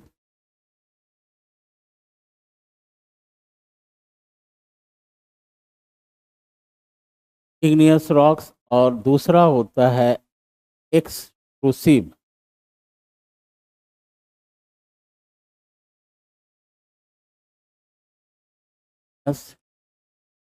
ठीक है, यहाँ जो आग्नेय चट्टान का निर्माण होता है इसको कहा जाता है इंट्रूसिव, और जो इस तरफ में होता है पृथ्वी के सतह पर जो होता है एक्सट्रूसिव कहा जाता है। जैसे जैसे ये ज्वालामुखी का निर्माण, और इसके अंदर में जैसे batholith, phacolith, laccolith, lopolith, dyke, sill, sheet का जो निर्माण होता है पृथ्वी के आंतरिक भाग में मैग्मा के ठोस होने से, इसे कहा जाता है इंट्रूसिव इग्नियस रॉक। ठीक है जी, तो ये भी आपके क्या होंगे, सही है। तो इसमें असत्य पूछ रहा है, तो इनमें कोई असत्य नहीं है, सभी के सभी क्या है, सत्य हैं। उपयुक्त में से कोई नहीं, आप सही उत्तर हो जाएंगे। नेक्स्ट देखते हैं, काई, लाइकेन तथा पुष्पी पादप जैसे छोटी वनस्पतियां किस प्रकार के जलवायु प्रदेश में पाई जाती हैं। तो ये आपके टुंड्रा जलवायु होगा। तो एक क्वेश्चन में इसको डिस्कस किया गया है कि ऊंचाई के आधार पर उसके आकार में क्या है, कमी आ जाती है, और यहाँ की जलवायु बहुत ही शीत होता है, अर्थात यहाँ के ताप बहुत ही कम होता है। इसके कारण यहाँ जो पौधे होते हैं, जो पादप होते हैं, वो काफ़ी छोटे होते हैं। और पुष्पी, पुष्पी यानी फ्लावरिस होता है, फूल भरा पौधे होते हैं, ये ही काई या लाइकन के नाम से भी जाना जाता है। तो सही उत्तर टुंड्रा हो जाएगा। नेक्स्ट देख, परिवहन के संबंध में निम्नलिखित कथनों पर विचार करें। परिवहन की बात हो रही है, ट्रांसपोर्टेशन की बात।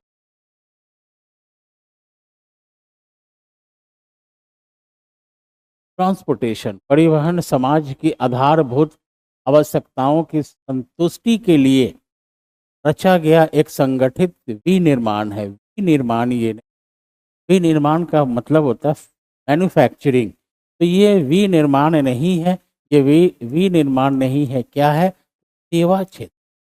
ठीक है, ये क्या है, सर्विस, सर्विस, सर्विस सेक्टर, सेवा क्षेत्र। ठीक है, सेवा क्षेत्र है, विनिर्माण नहीं। तो ये क्या हो जाएगा, आपके गलत हो जाएंगे। ये क्या हो जाएगा, गलत हो जाएगा। ठीक है, यह द्वितीय के क्षेत्र के क्रियाकलाप के अंतर्गत आता है। द्वितीय क्षेत्र के क्रियाकलाप के अंतर्गत आपके नहीं आता है सेवा क्षेत्र, है ना। ट्रांसपोर्टेशन आपके तृतीयक में आता है। ये क्या आ जाएगा, तृतीय क्षेत्र में आता है। टर्शियरी, टर्शियरी सेक्टर कहा जाता है। सेवा आपके ट्रांसपोर्टेशन कहाँ आता है, टर्शियरी सेक्टर में आता है, तृतीय में आता है। तो ये भी क्या हो जाएगा, आपके गलत हो जाएगा। ये भी क्या है, गलत है। तो सड़क एवं रेल मार्ग के साथ साथ पाइप लाइनें भी परिवहन का भाग है, ये बिल्कुल सही। ये है कि ट्रांसपोर्टेशन का भाग आपके क्या है, पाइपलाइंस भी हैं, ये भी परिवहन में रखा जाता है, क्योंकि पाइपलाइन से पेट्रोल, नेचुरल गैस की सप्लाई एक स्थान से दूसरी स्थान की जाती है। तो ये भी, ये क्या है, सही है। तो इसमें सही नहीं है पूछा जा रहा है, तो सही नहीं, एक और दो सही नहीं है, तो आपके सही उत्तर क्या हो जाएंगे? सही नहीं है, यानी कि एक और दो आपके सही नहीं है। तो यहाँ पर प्रश्न के आधार पर आपके सही क्या हो जाएंगे? केवल एक और दो, क्योंकि तीसरा जो है वो सही है, और सही नहीं है पूछा जा रहा है, सही नहीं है पूछा जा रहा है, केवल वन और टू, केवल तीन, केवल दो और तीन, उपयुक्त में से अधिक, ठीक है, सही नहीं, उपयुक्त में से कौन से कथन सही नहीं है? तो सही एक और दो नहीं है ना, ठीक है, ये सही होगा, ए इसके सही उत्तर होंगे। नॉट पूछ रहा है, सही नॉट नहीं है, नॉट नहीं पूछा है, ओके। नहीं है ही तो पूछ रहा है ना, कथन सही नहीं है, which one is not true, तो इसमें से ट्रू कौन नहीं है? एक और दो ट्रू नहीं है, ठीक है, एक और दो, ये आपके सही उत्तर होंगे। यहाँ मैं लिख देता हूँ, तो आप लोग समझेंगे, मैंने एक्सप्लेनेशन दे दिया है इसका, ठीक है। मेरे ख्याल से ये सही नहीं है, तो एक और दो सही नहीं है, और तीन जो है सही। अब देख लीजिए, इसमें मेरे ख्याल से होगा, है जी, ए ही सही होगा। नेक्स्ट देखते हैं, बिहार के कितने जिलों को अलग कर झारखंड राज्य का निर्माण किया गया था? ठीक है, तो 18 जिलों को, ठीक है, विभाजन के पहले, ठीक है, बिहार, बिहार विभाजन के पूर्व, पूर्व 55 जिले, 55 जिले थे। इसमें से, इसमें से 18 जिले आर को मिला, जो वर्तमान में, वर्तमान में 38 जिले हो गए।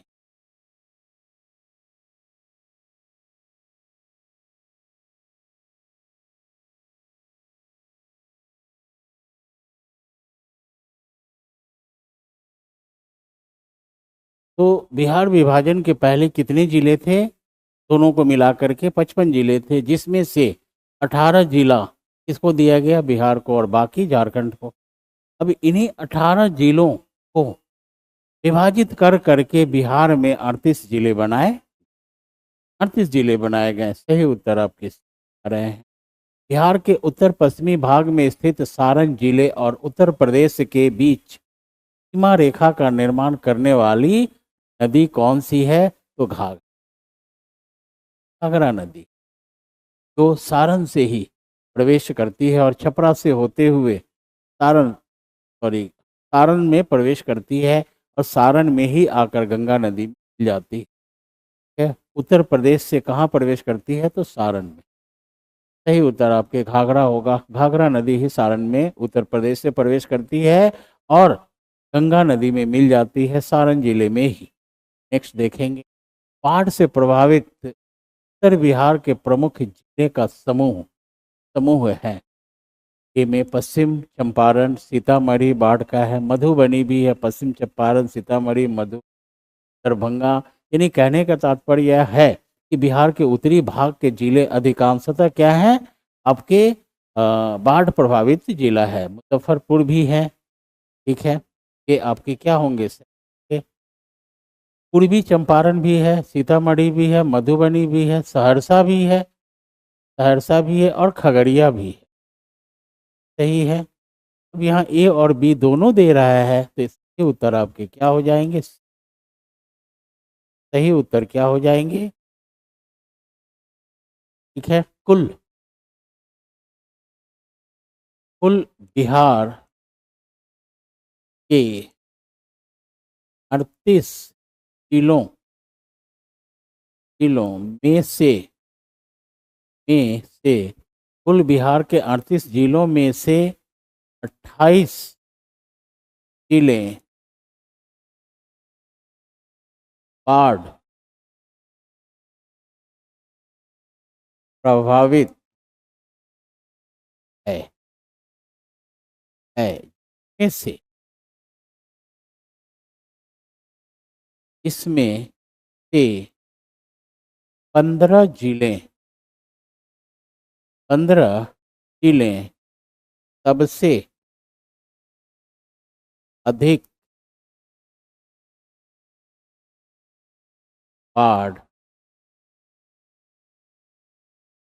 प्रभावित। बहुत अच्छा चीज़ है ये, आप समझ लेंगे कि 38 जिले हैं, तो 38 जिलों में से हमारे बिहार के 38 जिलों में से 28 जिले जो हैं वो क्या हैं? तो बाढ़ प्रभावित। अब 28 बाढ़ प्रभावित जिलों में से सबसे ज़्यादा प्रभावित जिले कौन से हैं? तो 15 जिले सबसे ज़्यादा प्रभावित होते हैं क्या चीज़ से? बाढ़ से। तो ये चीज़ें आप याद रखेंगे कि 28 जिलों में से 28 जिले बाढ़ प्रभावित हैं, जिसमें से अत्यधिक बाढ़ प्रभावित जिले कितने हैं? तो 15 हैं। 15 में से कुछ यहाँ दिया हुआ है, कुछ जो है दिया हुआ है। ठीक है, ये इंपॉर्टेंट चीज़ है। इसके सही उत्तर क्या हो जाएंगे? सी हो जाएंगे। नेक्स्ट आते हैं, बिहार में कृषि को प्रोत्साहित करने के लिए सबसे पहले किस स्थान पर कृषि विश्वविद्यालय स्थापित किया गया? इस समस्तीपुर में। ठीक है, ए होगा, समस्तीपुर में किया गया। देखते हैं, डॉक्टर राजेंद्र प्रसाद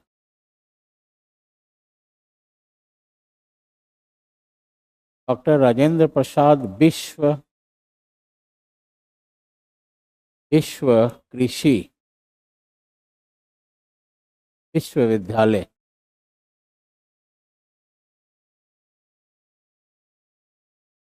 डॉक्टर राजेंद्र प्रसाद कृषि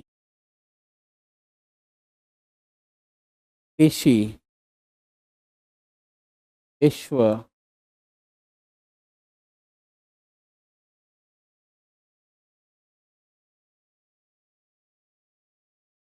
अपना 70 में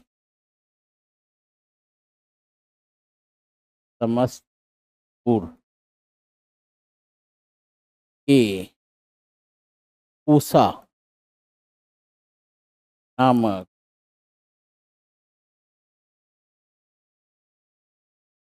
स्थान पर किया गया था। किया गया समस्तीपुर के कहाँ? में की। कब किया गया है? ठीक है, 1970। उस विश्वविद्यालय का नाम क्या है? डॉक्टर राजेंद्र प्रसाद कृषि विश्वविद्यालय के नाम से जाना जाता है। वो कहाँ है? समस्तीपुर में। सही उत्तर आपके क्या हो जा रहे हैं? ए हो जा रहे। A is your right answer. Next देखते हैं, बिहार में चीनी मिलों की जर्जरता का मुख्य कारण क्या है? जर्जरता यानी कि नष्ट होने का मुख्य कारण क्या है? ये देख लेते हैं। निम्न उत्पादक क्षमता, बिल्कुल सही है ये। निम्न उत्पादक, ठीक है, लो प्रोडक्टिविटी कैपेसिटी उसकी बहुत ही कम है। चीनी मूल्य नियंत्रण नीति, चीनी का मूल्य जो निर्धारित करेंगे उसकी एक नीति बनाई गई, जिसका एक बहुत बड़ा प्रभाव पड़ा चीनी पर। ये भी क्या है? मुख्य कारण है। ठीक है, विनियोग का अभाव, इन्वेस्टमेंट कैपिटल, विनियोग का अभाव भी एक प्रमुख कारण था। ये भी सही है। क्वेश्चंस क्या पूछा जा रहा है? बिहार में चीनी मिलों की जर्जरता का मुख्य कारण क्या है? तो ए बी सी सबके सब कारण है, अर्थात उपयुक्त में से एक से अधिक क्या होगा? आपके सही उत्तर हो जाएंगे। डी इसके क्या हो जाएंगे? सही, सभी के सभी कारण। इस कारण बिहार के चीनी मिलों की जर्जरता, चीनी मिलों में जर्जरता आई। ठीक है जी, तो इसके सही उत्तर क्या हो जाएंगे, ये फिर देखते हैं नेक्स्ट वीडियो में। तब तक के लिए सभी को good night, see you again tomorrow.